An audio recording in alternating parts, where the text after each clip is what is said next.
So it's officially confirmed. It's an arrest by the PNP in collaboration, I would say, with the Interpol, acting upon a warrant of arrest issued by the ICC on charges of crimes against humanity. May due process, of course, the former president is innocent until proven guilty. He will also have his chance to explain his side. So this is how justice works. This is how the rule of law works. Both sides are heard. Kaya nga, wag muna tayo magkaroon ng premature judgments. Kung hindi kayo naniniwala sa mga local courts, at least, bigyan nyo ng chance naman ng ICC. Look at this as a chance for the former president to air his side. Yung hindi tayo nananatili sa duda. If he truly believes that he is innocent of the charges, I'm sure he'll come up with evidence to prove so, no? Now, it will depend on the judges sa ICC kung madedeclare siyang guilty or innocent.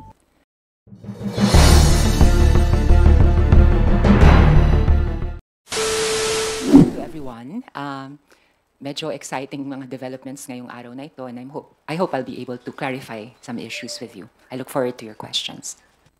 Thank you, ma'am. Let's take the first question from Marian Enriquez of TV5. Ma'am, I understand. I hope you've been monitoring then po what's happening right now, this airport, and the arrest po of former President Rodrigo Duterte. Would you like to comment on that? As of the moment, all I know is that we cannot really call it an arrest. Wala naman sinasabi pa ang PNP. He's under the custody of the PNP. I think it would be, is it confirmed? Okay. Okay. Can you read the statement from Malacanang? Kasi as we're holding this press con, nagkakaroon ng developments.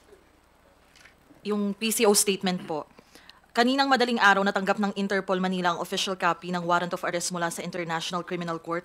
Ika-9:20 ng umaga ngayong araw, 11 Marso 2025, ang dating Pangulong Rodrigo Duterte at ang kanyang grupo ay dumating sa Maynila mula Hong Kong sakay ng Cathay Pacific CX-907. Sa kanyang pagdating, inihain ng Prosecutor General ng ICC notification para sa isang arrest warrant sa dating Pangulo para sa krimen laban sa sangkatauhan.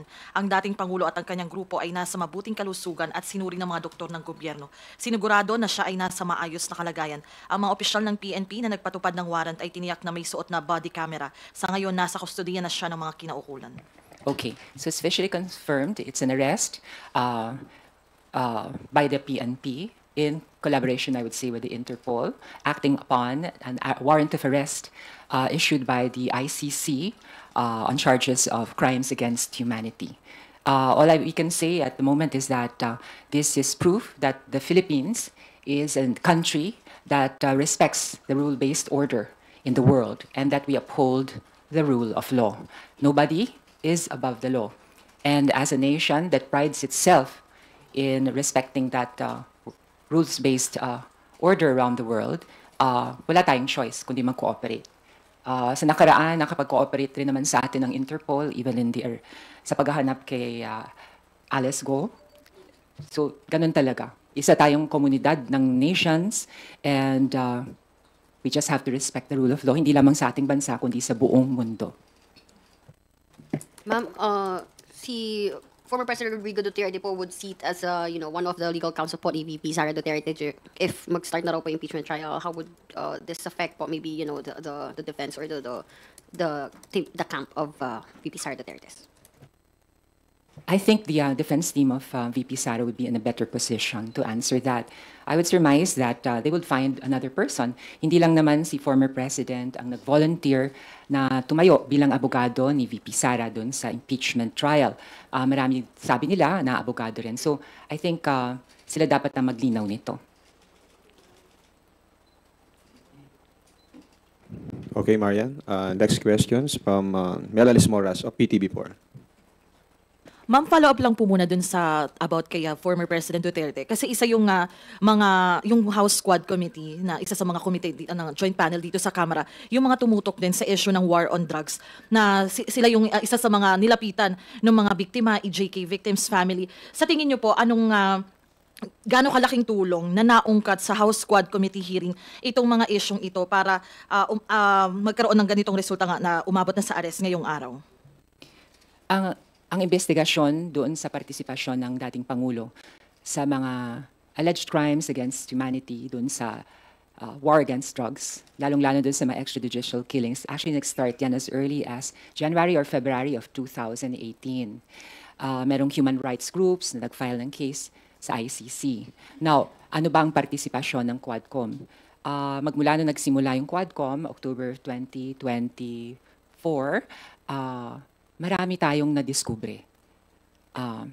Mga bagay-bagay na nakakalungkot, nagkaroon ng tinig yung mga biktima nitong war against drugs, yung mga EJKs, nagkaroon ng tinig ang mga pamilya ng mga biktima.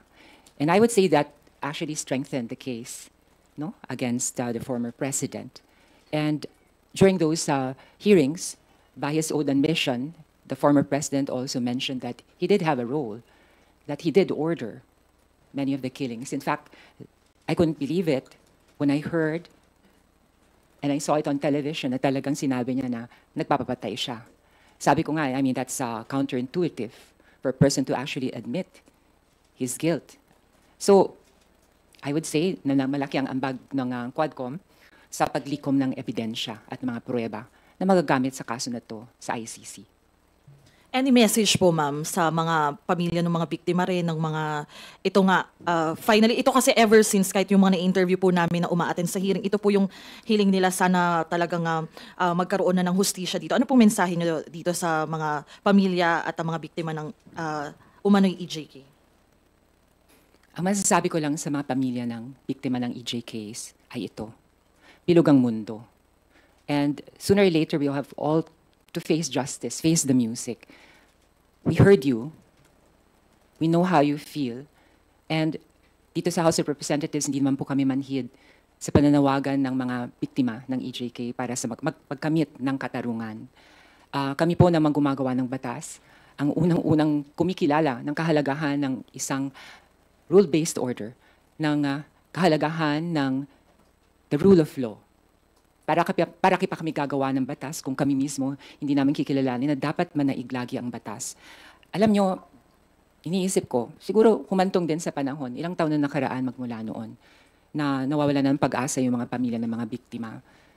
Alam niyo naman, sa ating bansa, it is widely believed at nasasaksihan din natin na minsan the wheels of justice turn very slowly.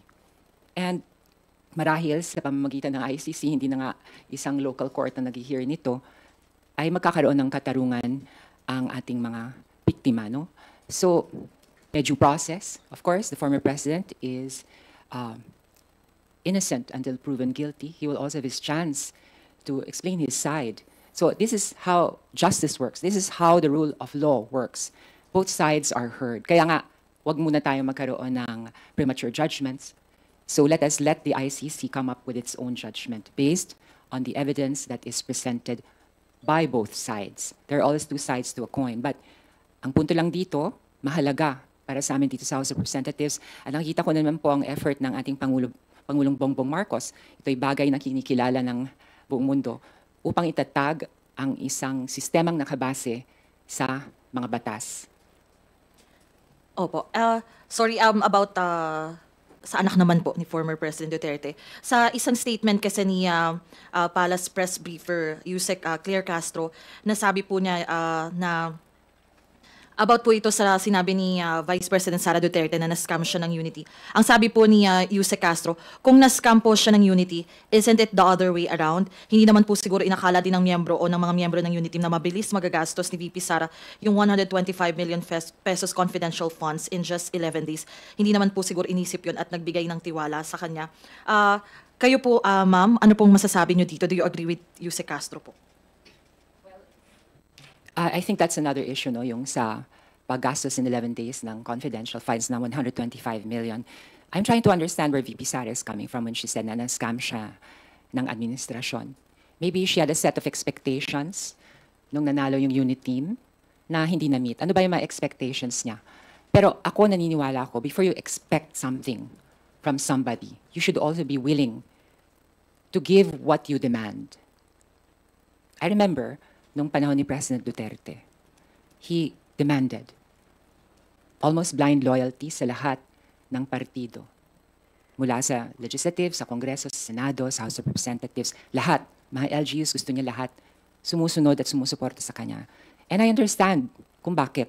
Talaga naman pagpasok ng isang administrasyon, dapat sinusuportahan ng lahat. Bigyan natin ng pagkakataon, pakita kung paano nila ipapatupad ang kanilang mga programa, kung paano nila ma-reach at maaabot ang mga pinapangarap nila para sa ating bansa, yung kanilang development plan, kung meron man.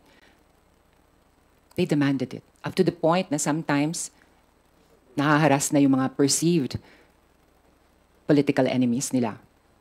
I call to mind former Senator Laila de Lima, also former Mayor of Iloilo, Jed Mabilog, and so many others who have been harassed simply because pinagbintangan silang critic of the government, pinaghinalaan pa lang on the basis of suspicion na de-destroy na yung reputation ng tao. Ano? So, bakit ganon? Nung naupo naman si VP Sara,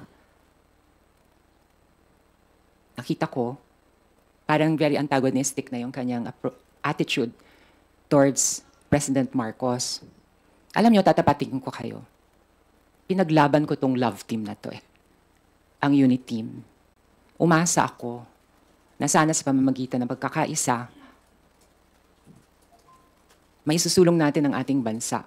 Kasi nakakapagod na rin ibang-ibang administrasyon, laging antagonistic towards the previous administration, or vice versa. Sabi ko, makakabuti itong pagkakaisa. No? Pinaglaban natin itong unit team.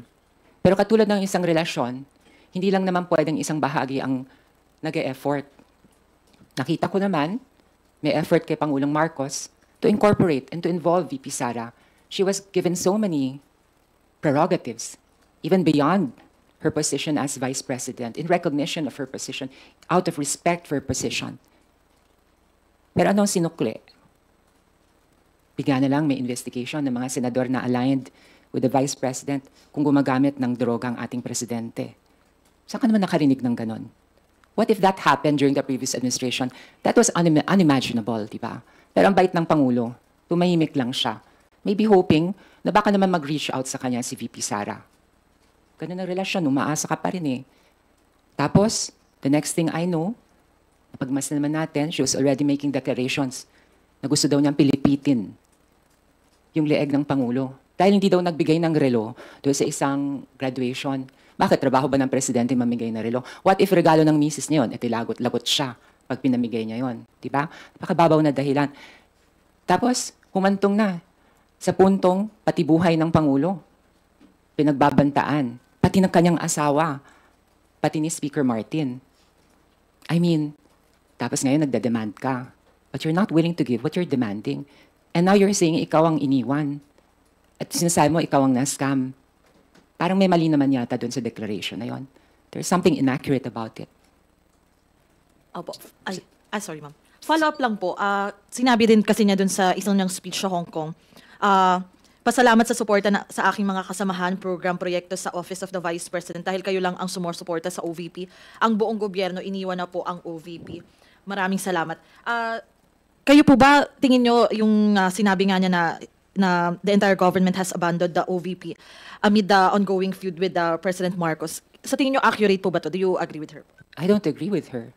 Just like any other government agency that has to pass through the scrutiny of Congress sa budget season and hindi exempt ang OVP. And as you have seen, parang tumanggi na lang talaga siya. It seems that she did not feel like answering any of the questions raised by my colleagues during the budget hearing. And when you cannot account for your budget spent in the past years, how can you have the moral authority to ask for more? It's not that. The Office of the Vice President continues to function and should continue to function. I remember former VP Lenny, her office functioned with a much less budget, a smaller budget than what VP Sara has received. And alam nyo, ang trabaho naman talaga ng Vice President is basically to be there in case incapacitated ang President o mawala ang Pangulo. So, binigyan siya ng functions that go beyond her real functions as stated by the Constitution, and she should have been thankful for that. So, kung merong bare minimum na tanggap ang Office of the Vice President, that hardly constitutes abandonment because it will continue to function and follow its mandate based on the Constitution. Okay po. Thank you so much. Thank you, Mela. Sandro Chona from Billionaire TV. Hi ma'am, good morning. How do we make out na today, this month is Women's Month and merong allegations of the former president being a misogynist and mothers suffering after losing their children because of the drug war. Can we consider it as a big win, or can we consider it as a win knowing that yung may mga allegations nga na ganun po sa former president and being arrested today?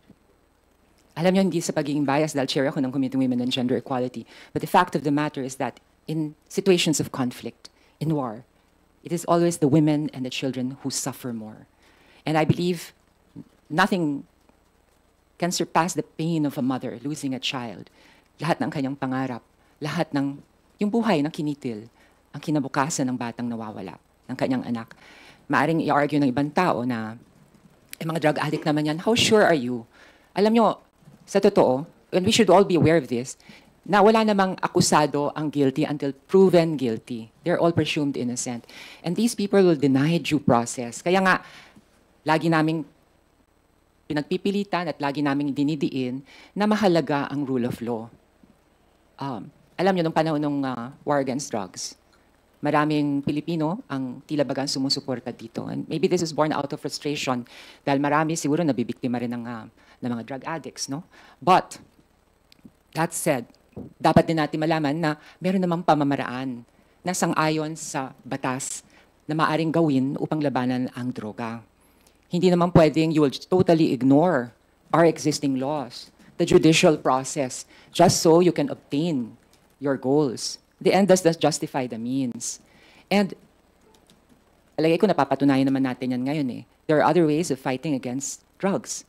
And in fact, I think mas long-term ang results kapag multi-faceted and multi-pronged ang approach natin.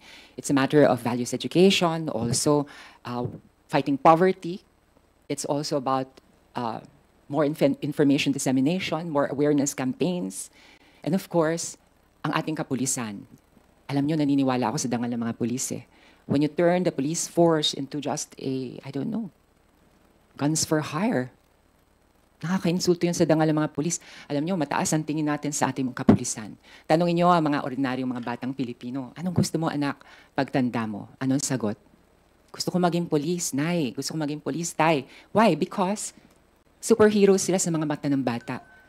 And this is precisely the reason why we cannot turn our police force into a private army na mga guns for hire that will carry out your orders that are in obviously violations of our existing laws. So mabalik ako sa tanong mo, no, tungkol sa Women's Month at mga kababaihan.